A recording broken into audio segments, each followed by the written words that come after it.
धिक्कार है तुमको। देर सवेर हर हिंदू ये समझेगा जैसे पलकों पर बैठाया था ना, वैसे उतार करके नीचे गिरा दे। देश के इतिहास में ऐसा पहली बार हुआ है कि एक शंकराचार्य को, जिन्हें साधु संतों में सबसे ऊपर का दर्जा दिया गया है, उन्हें मौनी अमावस्या का स्नान तक नहीं करने दिया गया। और केवल स्नान ही नहीं, उनके शिष्यों की चोटियां खींचकर घसीटकर उन्हें पीटा गया। और तो सबसे हैरान करने वाली बात जो सामने आई है कि शंकराचार्य की हत्या तक करने की कोशिश की गई। और यह सब हुआ राम राज्य में, योगी सरकार में, बीजेपी सरकार में। सादी वर्दी में पिस्टल लिए पुलिस वाले आए और उन्होंने शंकराचार्य अभिमुक्तेश्वरानंद की जो पालकी थी उसे जबरन कहीं दूर जाकर छोड़ दिया।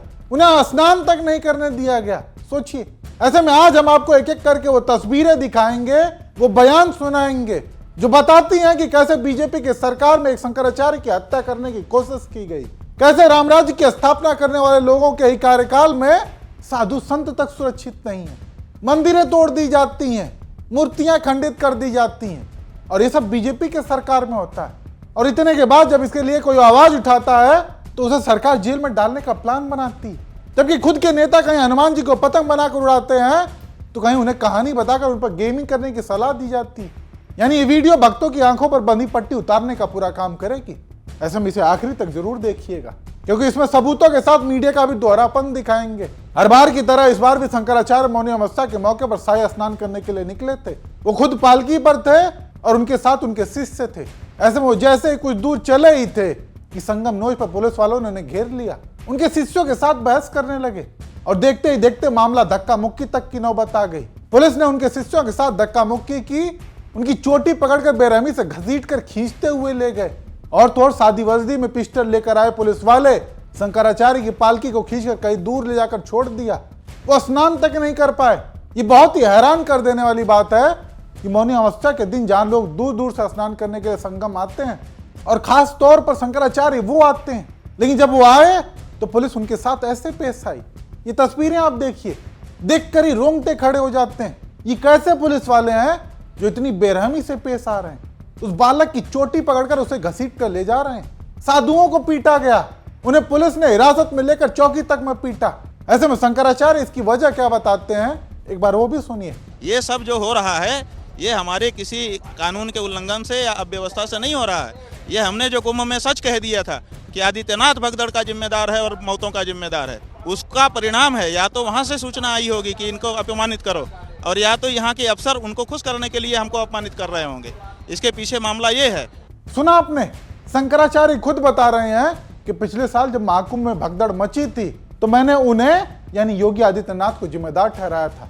ऐसे में वो बदला निकाल रहे हैं। और यही नहीं, शंकराचार्य ने तो यहां तक कह दिया कि भगदड़ कराकर उन्हें मारने की साजिश थी। आज इनका योजना थी, जैसा कि हमारे लोग बता रहे हैं कि ये हमको पहले पालकी से नीचे उतारते, उसके बाद भगदड़ कराते, क्योंकि इनके बहुत सारे पुलिस वाले सादी वर्दी में इकट्ठा हो चुके थे, सैकड़ों दिख रहा था।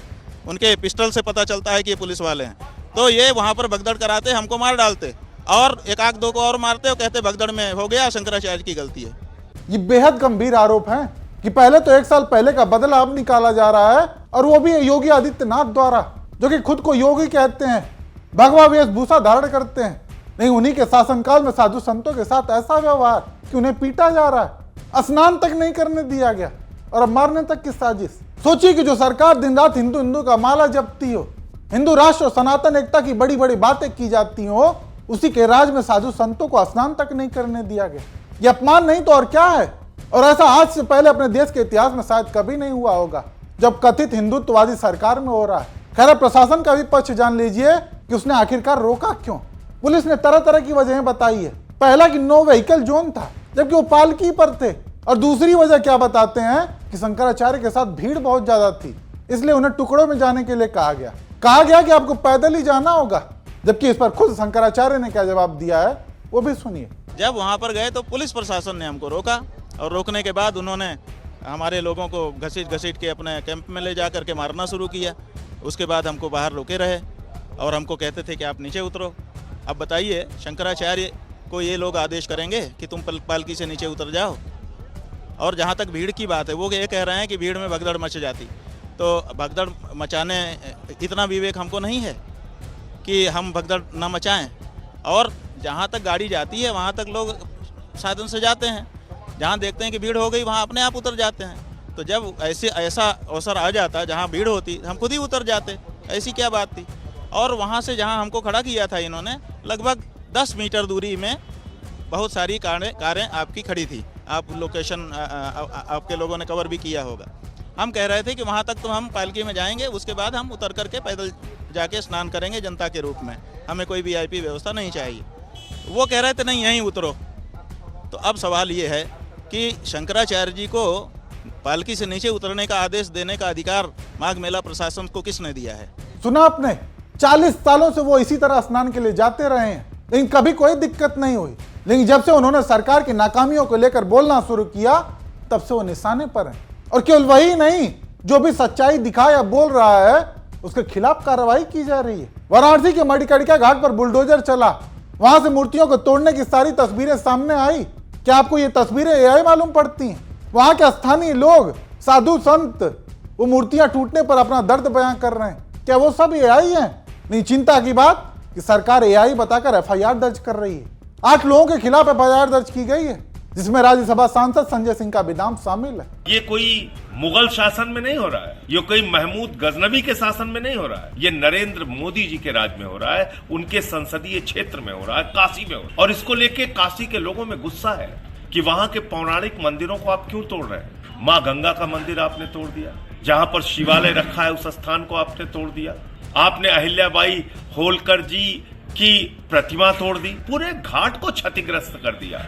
और इसका प्रत्यक्ष प्रमाण ये है कि वहां मौजूद स्थानीय जो बाबा हैं, जो संत हैं, उन्होंने जाके वहां मौके पर वीडियो बनाया जब ये घाट तोड़ा जा रहा था। इससे ज्यादा प्रमाण और क्या चाहिए, इससे ज्यादा साक्ष्य और क्या चाहिए। तो बजाय इसके कि उन पापियों पर कार्रवाई की जाए जिन्होंने मंदिर तोड़ा, बजाय इसके कि उन गुनहगारों पे कार्रवाई की जाए जिन्होंने हिंदू धर्म की आस्था पर चोट पहुंचाई, आघात पहुंचाया, FIR मुझ पर कर दी गई क्योंकि मैंने ये मुद्दा उठाया। सुना आपने, सिलेक्टिवली टारगेट किया जा रहा है।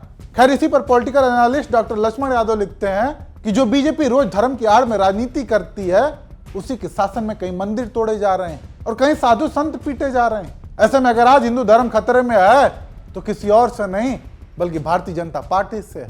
और उसकी एक बानगी आप सबके सामने, धर्म की आवाज उठाने वालों पर FIR हो रही है और जो सरेआम हनुमान जी को पतंग बनाकर उड़ाते हैं, उन्हें गेमिंग के तौर पर देखते हैं, वहां किसी को कोई अपमान महसूस नहीं होता। मंदिरों को तोड़ा जा रहा है, शिवलिंग को ध्वस्त किया जा रहा है, मूर्तियों को खंडित किया जा रहा है, संत शिरोमणि शंकराचार्य को पुलिस लगाकर जबरन रोका जा रहा है, साधु संतों के बाल घसीट कर उनको पटक कर पीटा जा रहा है, हमारे बड़े बड़े धार्मिक ग्रंथ रामायण और महाभारत को किस्से कहानियां बताया जा रहा है, पवन सुत हनुमान को पतंग बनाकर उड़ाया जा रहा है। ये सब बांग्लादेश में नहीं, यही हिंदुस्तान में हो रहा है। हिंदू वाकई खतरे में इन ढोंगी बीजेपी वालों से। वाकई जो तस्वीरें सामने आई हैं वो ये बताती हैं कि हिंदू अगर खतरे में है तो वह ऐसे लोगों से है जो मंदिरों को तोड़ रहे हैं, भगवान को हवा में उड़ा रहे हैं, हिंदुओं को वोट बैंक की तरह इस्तेमाल कर रहे हैं। इन सब में एक अहम भूमिका मीडिया भी निभाती।